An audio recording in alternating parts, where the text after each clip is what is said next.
Me voy a permitir, antes de comenzar, leer otro pasaje importante sobre el tema, que se encuentra en 2 de Corintios, capítulo 5, y vamos a comenzar a leer desde el verso 16. Así que, de aquí en adelante nosotros ya no conocemos a nadie desde el punto de vista humano, y aún si a Cristo lo conocimos desde el punto de vista humano, ya no lo conocemos así. De modo que si alguno está en Cristo, ya es una nueva creación. Atrás ha quedado lo viejo, ahora ya todo es nuevo. Y todo esto proviene de Dios, quien nos reconcilió consigo mismo a través de Cristo y nos dio el ministerio de la reconciliación. Esto quiere decir que en Cristo Dios estaba reconciliando al mundo consigo mismo, no sin tomarles en cuenta sus pecados, y que a nosotros nos encargó el mensaje de la reconciliación. Así que somos embajadores en nombre de Cristo, como si Dios les rogara a ustedes por medio de nosotros. En nombre de Cristo les rogamos, reconcíliense con Dios, al que no cometió ningún pecado. Por nosotros Dios lo hizo pecado, para que en él nosotros fuéramos hechos justicia de Dios. Vamos a orar.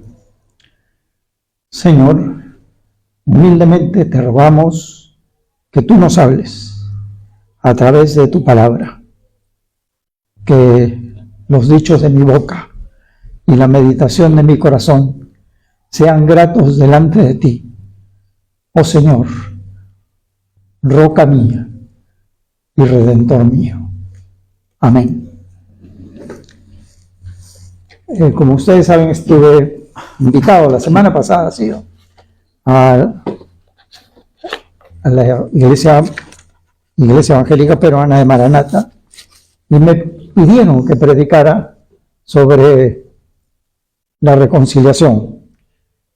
Y creo que el consistorio de esa iglesia acertó muy bien en cuanto al tema, porque tiene que ver con nuestra vida nacional, nuestra vida social y nuestra vida diaria como en nuestros hogares, ¿no? Ustedes, probablemente si no todos, han escuchado cómo hay una actitud irreconciliable de muchas personas con la fe cristiana.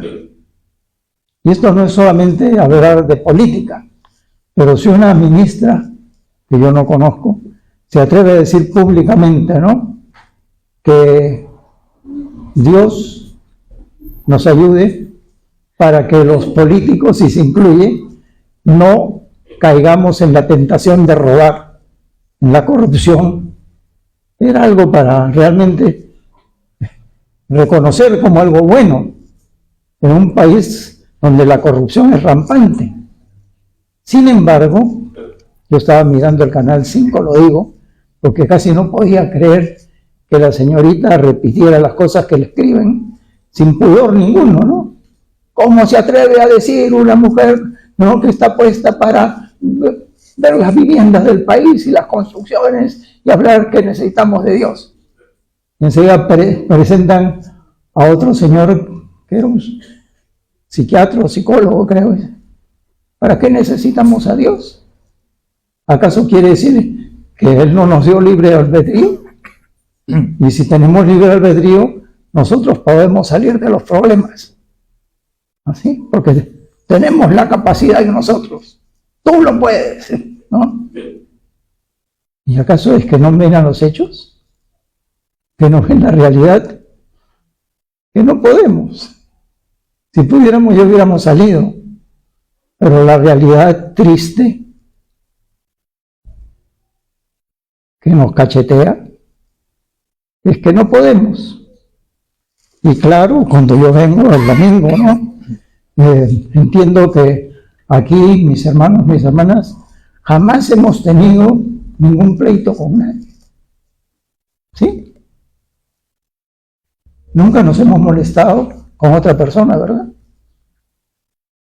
Desconocemos lo que es un conflicto, ¿no? En nuestro trabajo tampoco, porque todos estamos rodeados de ángeles, ¿no? Entonces la reconciliación es una palabra que no solo debemos escuchar, sino que nos va a retratar en alguna forma a nosotros mismos y a las apetencias que tiene nuestra sociedad y que se resisten a reconocer. Y la introducción que yo les he leído en Corintios da que pensar, ¿no? Porque para Pablo, cuando habla de esa iglesia, que no era la iglesia con menos problemas de conflictos y de otra índole, realmente tenían muchos problemas los corintios, les dice, no se olviden, ¿quiénes son ustedes? ¿Lo digo en sus palabras? De modo que si alguno está en Cristo, nueva creación es. Las cosas viejas pasaron, y aquí todas son hechas nuevas. ¡Qué mirada del apóstol! Ustedes, cuando tomaron en serio a Jesucristo en su vida, algo aconteció, que yo no los puedo mirar solamente como seres humanos, comunes y corrientes. Han sido alcanzados por la gracia de Dios. Y miren la forma como lo pone. De modo que si alguno está en Cristo, ya es una nueva creación. Atrás ha quedado lo viejo, ahora ya todo es nuevo. Y todo esto proviene de nosotros, ¿ah? Que somos fuertes, que tenemos una voluntad pétrea, que nada nos puede doblegar. Y todo esto proviene de Dios. Esa es la primera verdad que tenemos que afirmar. Que si hablamos de nueva creación, si hablamos de la posibilidad de que haya un cambio en la vida de una persona, no va a ser por nuestros propios esfuerzos, sino que proviene de la gracia de Dios. Y por supuesto, somos una nueva creación, pero tenemos todavía mucho camino por recorrer, ¿no? Me acordaba del doctor John Stott, algunos libros de él hemos leído, ¿no?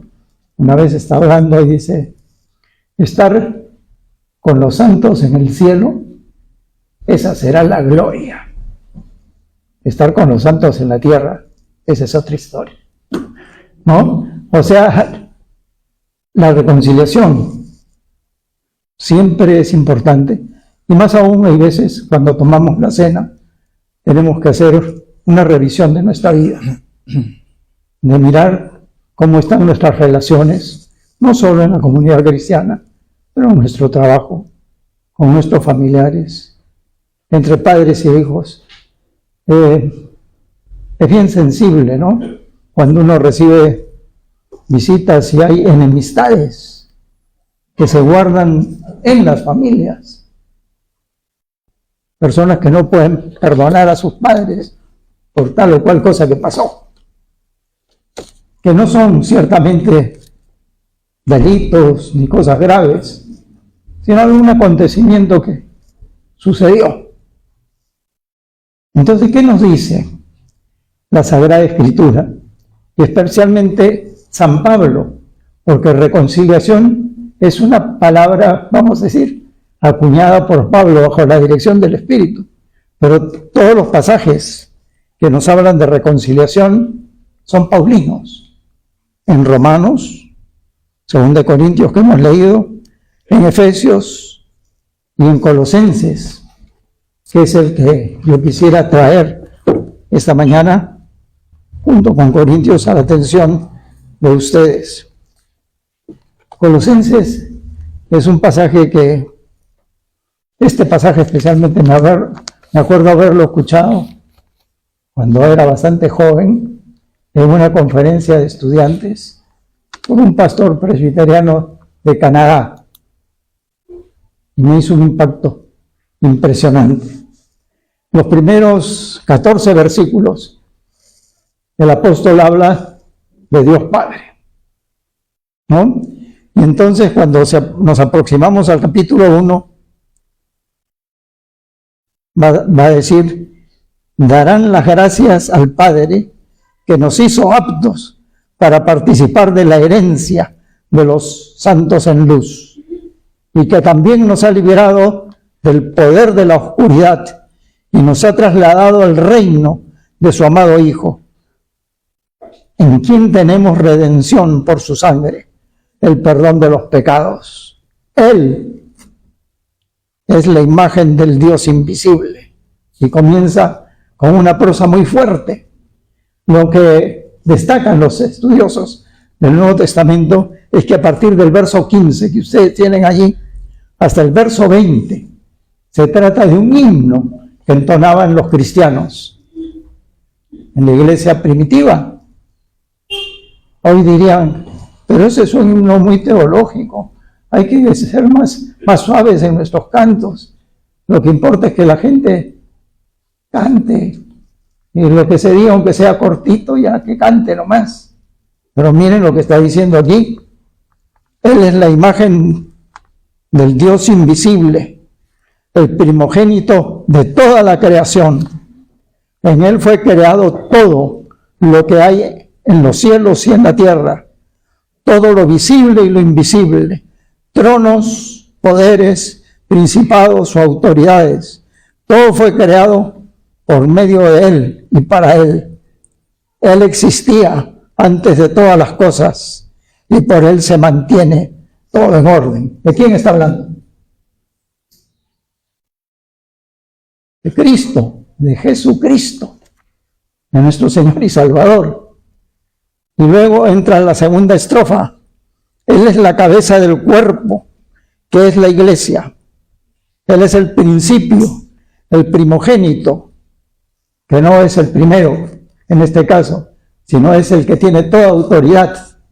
El primogénito de entre los muertos, para tener la preeminencia en todo. O sea, preeminencia nos interpreta lo anterior, ¿no? Porque al Padre le agradó que en Él habitara toda plenitud, y por medio de Él reconciliar consigo todas las cosas, tanto las que están en la tierra como las que están en los cielos, haciendo la paz mediante la sangre de su cruz. Es imponente la prosa, pero lo que está diciendo aquí San Pablo, queremos conocer a Dios y saber cómo es Dios. Miremos a Cristo. Dios es invisible. Cristo lo ha hecho visible. Y nos llama la atención como dijo lo que dijo Pablo en Corintios, ¿no? ¿Recuerdan? Ya no conocemos a nadie en la carne. Por supuesto que lo conocieron a Jesús, pero nos dice ya Jesús ha resucitado, ¿no? Pero ese Jesús que ha resucitado es el que estuvo al inicio en la creación de Dios. Y a veces lo olvidamos los cristianos. En Él fue creado todo, lo que hay en los cielos y en la tierra. En Cristo fue creado todo. Él es la palabra creadora de Dios.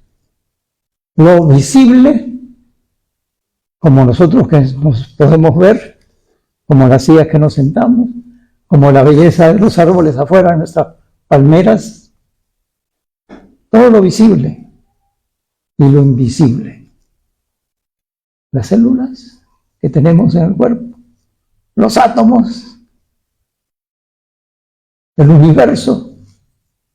Y piensen en la inmensidad del universo. Todo fue creado por Él y para Él. Y nada de lo que existe tiene peso y calidad. Él es el que todo lo mantiene unido. Hombre, ¿de qué está hablando? ¿De qué Cristo está hablando? ¿No? del Cristo cósmico, que tiene que ver con la creación de todo. Hay veces nos olvidamos que Jesucristo es ese, eternamente Hijo de Dios, con Dios, es Dios. Entonces yo soy intolerante cuando me tocan la puerta, especialmente cuando estoy durmiendo. No. Porque para mí, como para nosotros, Jesucristo es Dios hecho hombre. Y lo que nos va a decir aquel apóstol, Dios estaba en Cristo, reconciliando al mundo consigo mismo. Qué interesante la forma como comienza la segunda estrofa del himno. No dice que Él es la cabeza del universo. ¿Qué es lo que dice Pablo? Yo les pregunto así porque se va grabando mejor, creo, no sé. Ya hace tiempo que ya no soy profesor, pero... La cabeza de la iglesia, ¿no? Él es la cabeza del cuerpo, que es la iglesia cuerpo de Cristo. Bueno, si Él es la cabeza de ese cuerpo debe ser sumamente importante, porque tiene que ver con el agente de la creación de Dios, porque tiene que ver con el propósito eterno del Dios creador, porque tiene que ver con una experiencia que estamos realizando aquí ahora. ¿Qué hemos venido a hacer acá? A adorar a Dios. De eso se trata. No hemos venido a escuchar la lectura de la Biblia. En primer lugar, hemos venido para adorar a Dios, a darle gracias, a saber que Él está presente, y por eso esta reunión tiene sentido. Si Él no está presente, esto no tiene sentido. Bueno, la iglesia cantaba este himno y sin duda recordaba en una forma muy ferviente que Él estaba presente, Él que es la cabeza del cuerpo que es la iglesia, lo cual quiere decir también que si es la cabeza, es la autoridad suprema, es el que guía y gobierna ese cuerpo. No nos olvidemos, con todo respeto para Francisco en Roma, él no es la cabeza de la iglesia, la cabeza es Jesucristo. Y no reconocemos otra cabeza, porque se le ocurre al pastor, no, porque Pablo lo dice con toda claridad, Él es la cabeza del cuerpo, que es la iglesia, es el principio, el primogénito entre los muertos, no es el que murió primero, es el que tiene autoridad aún sobre los muertos y sobre la muerte, para tener preeminencia en todo. Lo cual quiere decir que no comparemos a Cristo con nadie. ¿Está bien? No voy a decir ningún nombre, ¿no? Pero no es, por más grande que sea, el que ha pasado por la historia nuestra, del mundo. Porque al Padre le agradó que en Él habitara toda plenitud. Nos va a aclarar eso en Corintios, habitará toda la plenitud de Dios en Él. Pero ahí viene nuestro tema. Y por medio de Él, ¿qué cosa pasó? Reconciliar todas las cosas, tanto las que están en los cielos como las que están, tanto las que están en la tierra como las que están en los cielos, haciendo la paz mediante la sangre de su cruz. Bueno, vamos a celebrar una vez más la Santa Cena. Y es muy importante, sin duda, que pensemos en la sangre de su cruz. Porque en este pasaje La cruz es el centro que va a dar sentido a todo lo que Dios está haciendo ahora en este mundo, para beneficio y bendición del mundo. Y en las lecturas que he realizado esta mañana, esta, que ya la hicieron, y la de Corintios, vamos a notar que el Espíritu Santo ha dirigido al apóstol en estos documentos del Nuevo Testamento para hacernos ver que desde ese centro, que es la cruz, ¿no? Como dice San Pablo aquí, la sangre de Cristo, Cristo crucificado. Hay círculos que se van formando, que tienen que ver con la reconciliación, según la mirada de Pablo. La primera reconciliación es la reconciliación personal. Él se lo dice también más adelante a los hermanos de Colosas. Y también ustedes, que en otro tiempo eran extranjeros y enemigos, tanto en sus pensamientos como en sus acciones, ahora los ha reconciliado completamente. Queridos hermanos y hermanas, si somos cristianos, Dios ha tomado la iniciativa en nuestra reconciliación. Jesucristo nuestro Señor ha sido y es y fue el agente de nuestra reconciliación. El Espíritu Santo es el que nos recuerda y hace eficaz que vivamos de los beneficios de haber sido reconciliados. ¿Se han notado lo que dice la versión Reina Valera contemporánea? Hemos sido reconciliados completamente. No ha quedado nada sin reconciliarnos. Nos ha reconciliado completamente. Esto es para que nadie dude de que lo que Dios da no lo quita. ¿Está bien? Puede usar la palabra reconciliado, que tiene su valor y hay que entenderla. Nos ha redimido, nos ha salvado y nada nos puede apartar del amor de Dios que es en Cristo Jesús. Nada ni nadie. ¿Amén? Amén. Bueno, de eso se trata. Entonces, la primera afirmación es esa. La reconciliación, el primer círculo, es el círculo personal. El círculo por el cual entendemos que si somos ministros de la reconciliación, estamos invitando también a los que escuchan el Evangelio, reconcíliense con Dios. Reconcíliense con Dios. ¿Qué quiere decir reconciliar? Porque estamos hablando de la palabra. Según el texto que estamos viendo, es restaurar la armonía que se había perdido.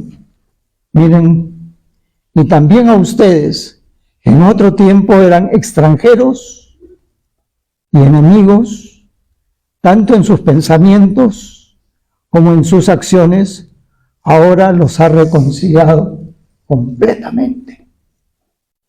Éramos enemigos y ahora somos.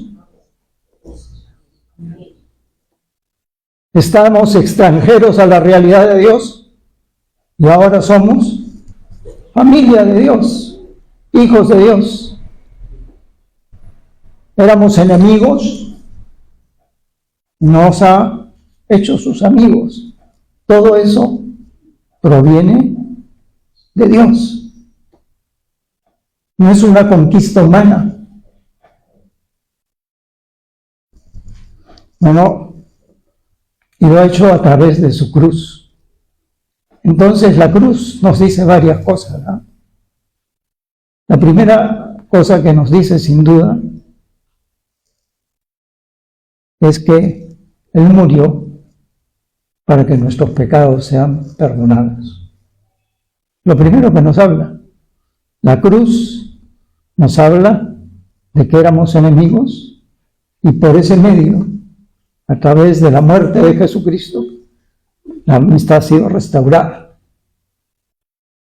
Pero Cristo murió por nuestros pecados. Para las personas que no sienten el dolor por ser pecadores, la situación es difícil, porque no entienden cuál es el problema más grande que tenemos con Dios, que es que en nuestros pensamientos y en nuestras prácticas Él no ocupa el lugar que debe ocupar. De eso eran, dice, enemigos y extranjeros en sus pensamientos y en sus acciones. Entonces, vivir a espaldas de Dios sin tomarlo en cuenta es estar perdidos, no haber recibido la eficacia de la salvación. Y queridos hermanos, cuando les he mencionado al comienzo lo que escuchamos acerca de la lista de la vivienda, hay una tremenda tarea, y es poder presentar a Cristo aquí a la comunidad nacional. A mí me llama la atención cómo ningún concilio, ninguna iglesia ha dicho nada, pero esa es la filosofía actual. Un humanismo invertebrado, sin columna vertebral que lo sostenga. Si nosotros podemos todos, ¿para qué necesita Dios? No. En verdad podemos hacer muchas cosas, y el ser humano está haciendo muchas cosas, entre ellas matarse en Ucrania, entre los ucranianos y los rusos, y sacando nuevas armas. Pero están haciendo muchas otras cosas positivas, porque hay enfermedades que pueden ser ahora, vamos a decir, atendidas. Pero todo lo que el hombre puede hacer, lo hace por agencia del Espíritu Santo. Y eso tampoco debemos olvidar. Si el Espíritu Santo se retira del Perú por 10 minutos, estamos en el infierno, completamente en el infierno. Ahí se desborda todo. Pero los medios de comunicación no nos dicen lo que está pasando, sino nos ponen las infidelidades de uno, de otro, como si fueran las noticias más importantes. Como si lo que le sucede a un alcalde pueda ser lo único que importa en el Perú. Entonces, hay cosas que para los cristianos son irreconciliables, ¿no? Hasta que el hombre se reconcilie con Dios. Estamos viviendo un momento, yo diría, difícil, pero todo, en cuanto a la reconciliación, comienza por nuestra experiencia personal. La invitación clara del Evangelio es: reconcíliate con Dios. Como si Dios actuara por medio nuestro, les decimos: reconcíliense con Dios. Vuelvan a la amistad con Dios. Pidamos perdón por nuestros pecados. Recibamos la gracia de Dios. Comencemos a caminar con Él, que nos hace nacer de nuevo, que nos hace aspirar cosas que jamás pensamos que podíamos aspirar, que no sabíamos que existían. Esa es la experiencia cristiana. Pero no se queda el texto allí, en el reconocimiento sino dice más: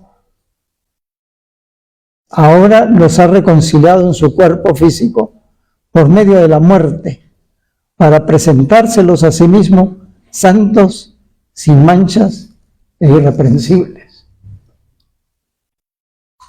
Nos ha reconciliado con Él, pero ahora ha comenzado un proceso en la vida de todos nosotros, ¿ah? No de los pastores, de los presbíteros, de todos. Esta es la experiencia más democrática, porque viene de la gracia de Dios. conocer a Dios en Cristo. Y Él ha comenzado un proceso de humanización de nuestras vidas, de hacernos más parecidos a Jesús. Eso es lo que Dios quiere.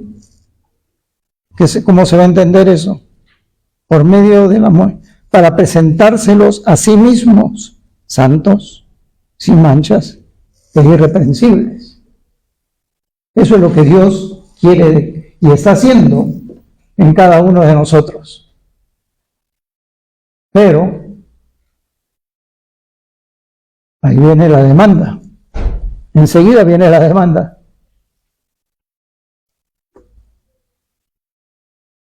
Siempre y cuando, en verdad, en realidad, permanezcan cimentados y firmes en la fe. O sea, hay algo que debemos investigar, que cada uno lo debe hacer consigo mismo. Permanecemos cimentados y firmes en la fe, en el Cristo vivo que hemos recibido en nuestra vida, en las enseñanzas de su palabra, o estamos buscando en diferentes grupos, iglesias, algo que no sabemos qué es, cuando a quien necesitamos como Señor y Salvador es Jesucristo.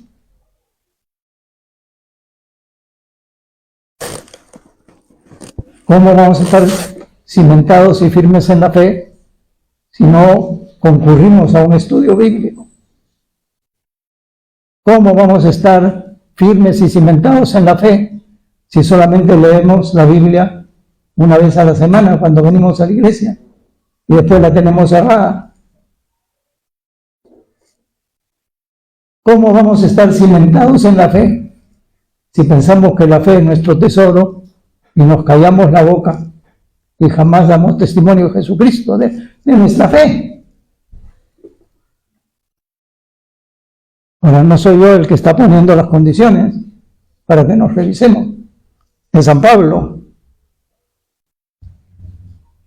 Siempre y cuando en realidad permanezcan cimentados y firmes en la fe.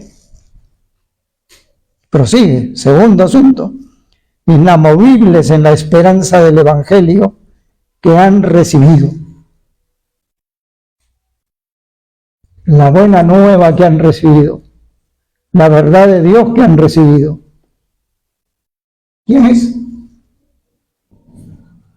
Yo soy el camino y la verdad y la vida.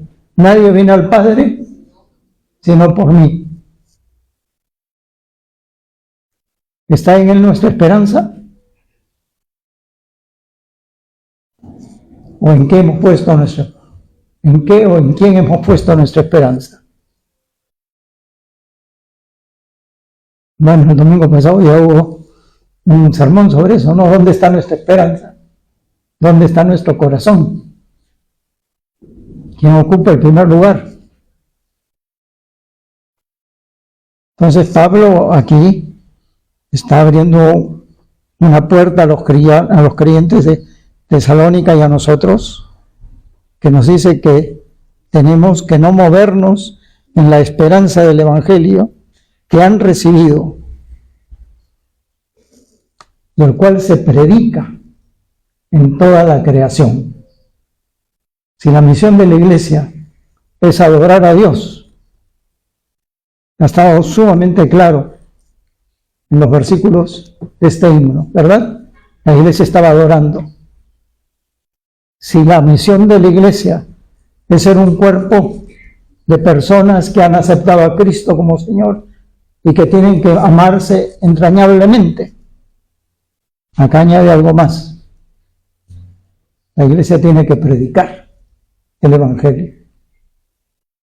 ¿Y cuál es ese Evangelio? El Evangelio de la reconciliación, de la restauración de la armonía perdida entre Dios y el hombre. Ahora viene algo que tenemos que tomarlo muy en cuenta. Cuando amarás al Señor tu Dios con todo tu corazón, con todas tus fuerzas, y entonces somos reconciliados para reconciliar. También, no es que nosotros recibimos la reconciliación de Dios y nos andamos peleando con todo el mundo, es un contrasentido. En el Sermón de la Montaña el Señor lo va a poner en términos de pacificación.